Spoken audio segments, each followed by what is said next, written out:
If you notice that you are gaslighting yourself, would you know what to do about it? Well, today I'm giving you 5 tips to help you stop self-gaslighting. Good morning, world. I am Judy, your web-based therapist, making therapy accessible and convenient for our clients in Florida, in New York, and of course, sharing information worldwide.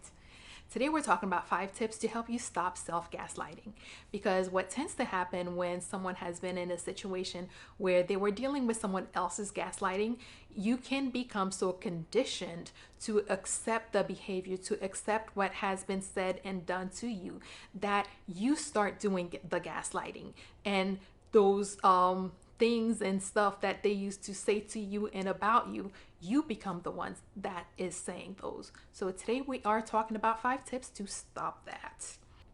The first step is to stop and pause before speaking.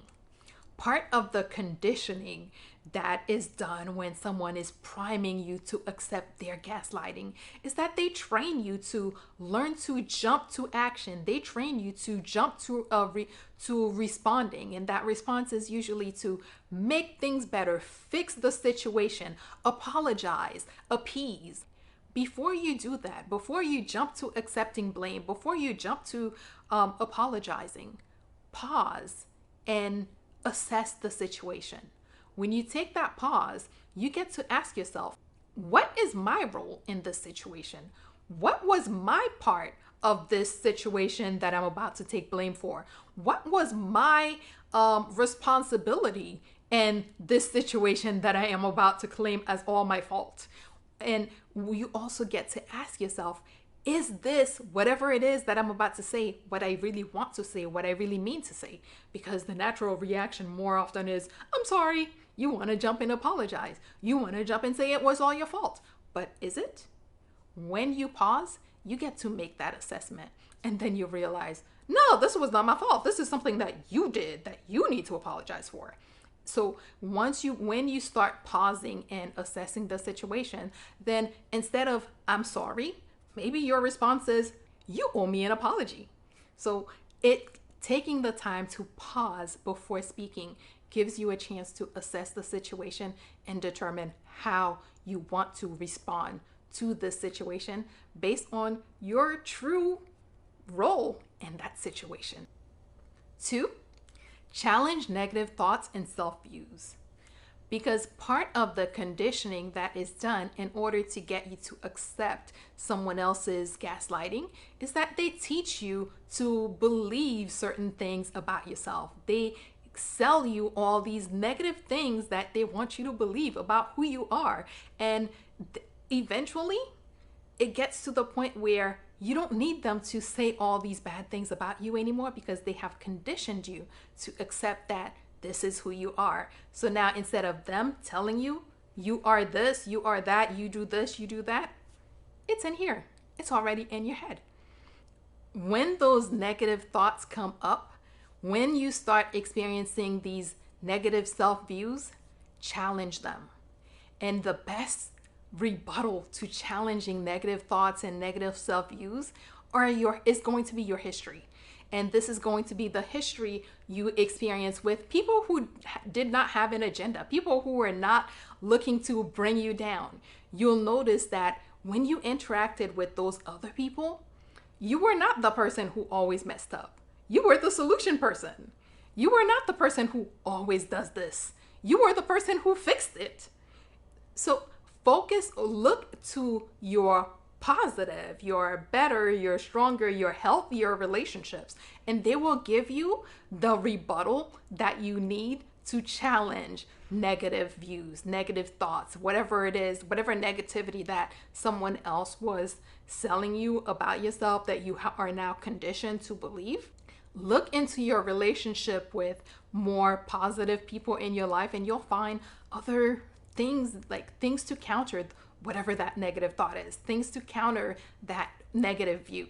And if you don't find them right away, just challenge them with the simple, no, I'm not. Just someone convincing you that you're the person who always mess up. You can say, no, I don't always mess up. You can just put that in there. But when you're able to find the history, something in the past that can really concretely tell you, yeah, no, you're not that person who does bad things. You're the person who does these good things. It helps even more. But if all you have is the words, start with the words until you can figure out where the actions are. 3, validate your feelings and your responses.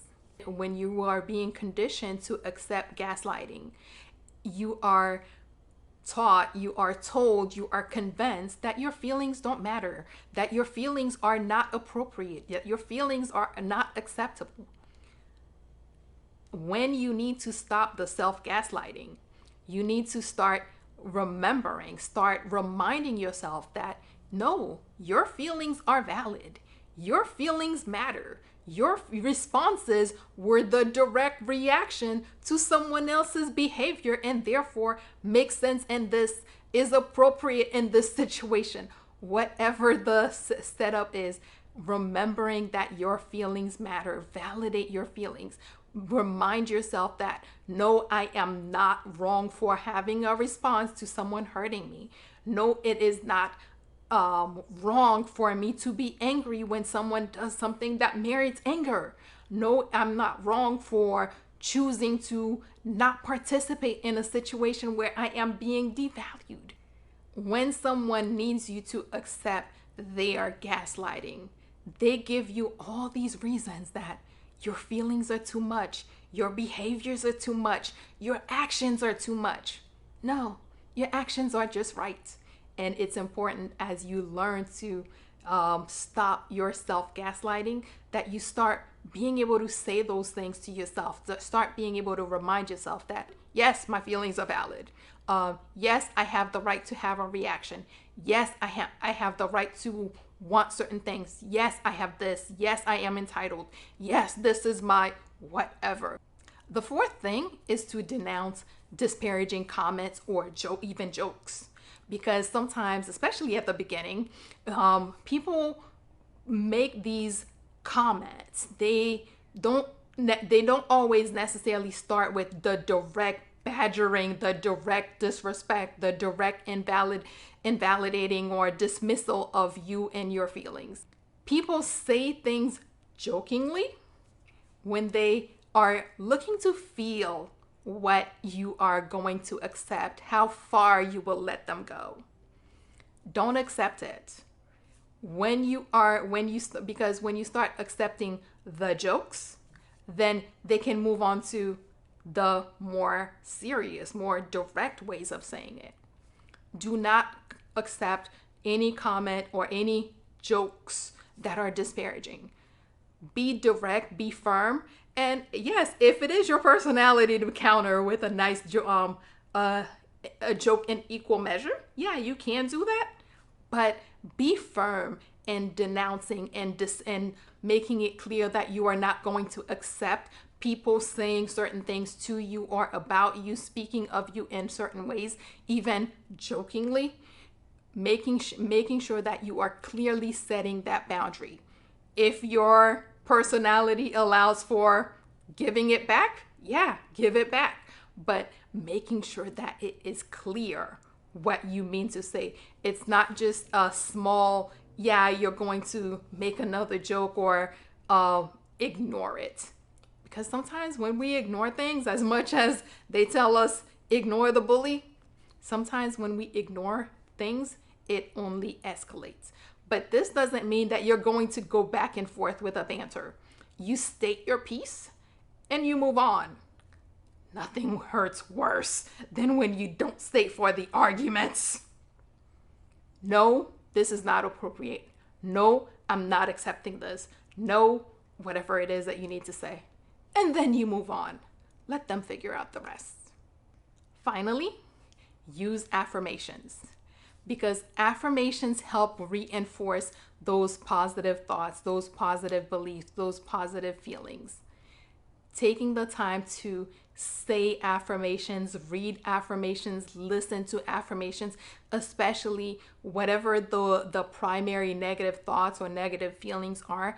Find affirmations or create affirmations that are in line with reinforcing the beliefs that you want to embody, the beliefs, the thoughts that you want to reinforce, making sure that you find affirmations that reinforce that and you state them, post them on your mirrors, put them anywhere, put them everywhere, listen to them, say them, speak them, write them, whatever you need to do, whatever it is that you need to say, whatever it is that you need to do so that those words, those affirmations, those positive thoughts and positive feelings can become as much a part of you as anything else that someone else wants to or has conditioned you to believe about yourself. Okay, so let's do this quick recap. First, pause before speaking, because that gives you a chance to assess the situation and make a clear determination on how you want to engage in what you have or want to say in this situation. 2, challenge negative thoughts and negative self-views, because the conditioning is making you believe a lot of negative things about you. The conditioning was to make you accept a lot of negative thoughts and negative views. So now you are going to challenge them. And the best challenge is history. Whenever you can get things that you in your past that shows you, no, these things are not true, it's even stronger. Validate your feelings and responses, because part of gaslighting is teaching you that your feelings are not valid. Your actions are over the top. Your actions were not merited. Remembering and validating the fact that, yes, as a human, you have the right to the feelings and the reactions to whatever has been done to elicit certain feelings and emotions and actions from you. Denounce disparaging comments and jokes, because it's a way for someone to gradually start escalating. From the very beginning, whenever you hear it, you say that it's not appropriate, you refuse to accept it, and then you move on. Don't stay for the arguments. And finally, use affirmations, because you need a way to reinforce the positive things, the positive beliefs, the positive self-talk, the counters to whatever negativity someone else wanted to make you believe about yourself.